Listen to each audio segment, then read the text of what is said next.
Class 6 part 2 भोजन के घटक।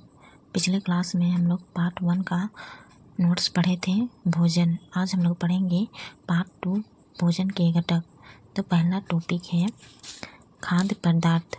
प्रत्येक व्यंजन एक या एक से अधिक प्रकार की कच्ची सामग्री से बना होता है जो हमें पादपों या जंतुओं से मिलते हैं। मतलब खाद्य पदार्थ मतलब कोई भी व्यंजन को बनाने के लिए हमें कच्ची सामग्री की आवश्यकता होती है, उसे ही हम लोग खाद्य पदार्थ कहते हैं। और ये खाद्य पदार्थ कहाँ से मिलती है?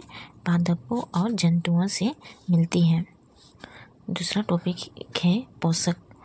वे तत्व जो हमें वृद्धि और कार्य करने के लिए ऊर्जा देते हैं उन्हें पोषक कहते हैं। वे तत्व जो हमारे शरीर को वृद्धि और कार्य करने के लिए ऊर्जा देते हैं, शक्ति देते हैं, उन्हें ही हम लोग पोषक कहते हैं। पोषक तत्व कार्बोहाइड्रेट, प्रोटीन, वसा, विटामिन तथा खनिज लवणों को पोषक तत्व कहते हैं। तो हम लोग एक एक करके पढ़ेंगे। कार्बोहाइड्रेट हमारे भोजन में पाए जाने वाले मुख्य कार्बोहाइड्रेट मंड तथा शर्करा के रूप में होते हैं। कार्बोहाइड्रेट मुख्य रूप से हमारे शरीर को ऊर्जा प्रदान करते हैं। कार्बोहाइड्रेट हमारे शरीर को ऊर्जा प्रदान करते हैं। कार्बोहाइड्रेट के स्रोत पढ़ेंगे। चावल, गेहूँ, आलू, शकरकंदी, मक्का, पपीता आदि, ये सब में कार्बोहाइड्रेट मिलती है। इसमें कार्बोहाइड्रेट पाया जाता है, इसलिए ये सब कार्बोहाइड्रेट के स्रोत हैं। नेक्स्ट टॉपिक है प्रोटीन। प्रोटीन की आवश्यकता शरीर की वृद्धि तथा स्वस्थ रहने के लिए होती है। प्रोटीन की आवश्यकता हमारे शरीर को वृद्धि और स्वस्थ के लिए आवश्यकता होती है। प्रोटीन के स्रोत मतलब पादप से चना, मटर, राजमा, मूंग, सोयाबीन, और जंतु से मांस, अंडे, मछली, दूध, पनीर आदि, ये सब प्रोटीन के स्रोत हैं। अब हम लोग नेक्स्ट पढ़ेंगे वसा।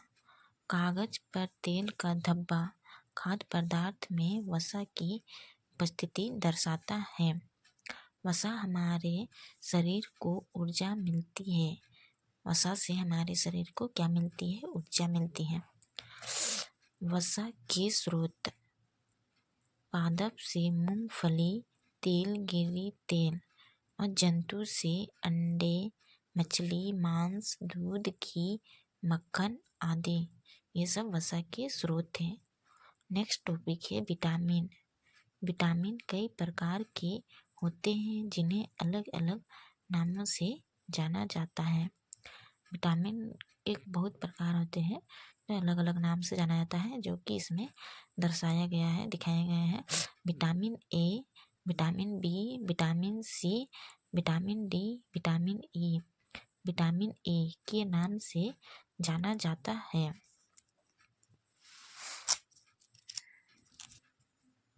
विटामिनों के एक समूह को विटामिन बी कॉम्प्लेक्स कहते हैं, और विटामिन बी को हम लोग कॉम्प्लेक्स कहते हैं। हमारे शरीर में अल्प मात्रा में आवश्यकता होती है, और यह हमारे शरीर में अल्प मात्रा में आवश्यकता होती है। विटामिन ए हमारे त्वचा तथा आँखों को स्वस्थ रखता है। विटामिन ए हमारे आँखों और त्वचा को क्या रखती है? स्वस्थ रखता है। विटामिन सी रोगों से लड़ने में हमारी मदद करता है, और विटामिन सी रोगों से लड़ने में मदद करता है। विटामिन डी हमारे अस्थियों और दांतों के लिए कैल्शियम का उपयोग करने में हमारे शरीर की सहायता करता है।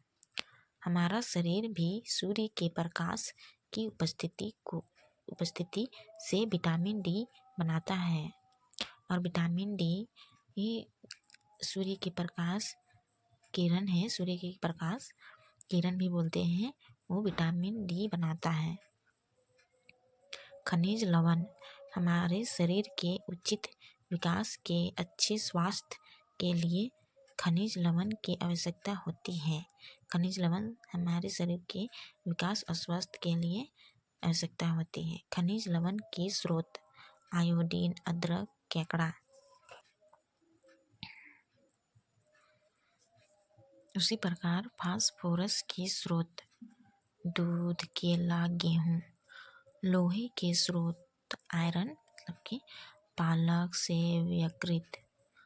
कैल्शियम के स्रोत दूध, अंडा आदि। रुक्षांश। अब नेक्स्ट अगला टॉपिक है रुक्षांश। हमारे शरीर को आहारी रेशों तथा जल की भी आवश्यकता होती है। हमारे शरीर को आहारी रेशों और जल की आवश्यकता होती है। आहारी रेशे रुक्षांश के नाम से जाना जाता है। आहारी रेशे को रुक्षांश के नाम से भी जाना जाता है। रुक्षांश के मुख्य स्रोत साबुत खाद्यान्न, दाल, आलू, ताजे फल और सब्जियां हैं। जल भोजन में उपस्थित पोषकों को अवशोषित करने में हमारे शरीर की सहायता करता है। यह कुछ अपशिष्ट पदार्थों जैसे कि मूत्र तथा पसीने को शरीर से बाहर निकालने में सहायता करता है। अगला टॉपिक है आहार। पूरे दिन में जो कुछ भी हम खाते हैं उसे आहार कहते हैं। पूरे दिन में हम लोग जो कुछ भी खाते हैं उसे आहार कहते हैं। संतुलित आहार हमारे शरीर की वृद्धि और अच्छे स्वास्थ्य को बनाए रखने के लिए हमारे आहार में वे सभी पोषक तत्व उचित मात्रा में होनी चाहिए जिनकी हमारे शरीर को आवश्यकता है। अब संतुलित आहार मतलब कि जो कुछ भी हम खाते हैं मतलब शरीर की वृद्धि और स्वास्थ्य को बनाए रखने के लिए खाते हैं, लेकिन उसको उचित मात्रा में खानी चाहिए जितने कि हमारे शरीर को आवश्यकता है। ज़्यादा भी खाने से दिक्कत हो जाती है। दालें, मूंगफली, सोयाबीन, अंकुरित बीज में आ जाएगा मूंग व चना। दूसरा है केला, पालक, सत्तू, गुड़, फल व सब्जियां आदि। हम लोग का पार्ट 2 यहीं पे ख़त्म होता है। नेक्स्ट वीडियो में हम लोग पार्ट 3 पढ़ेंगे। Thank you.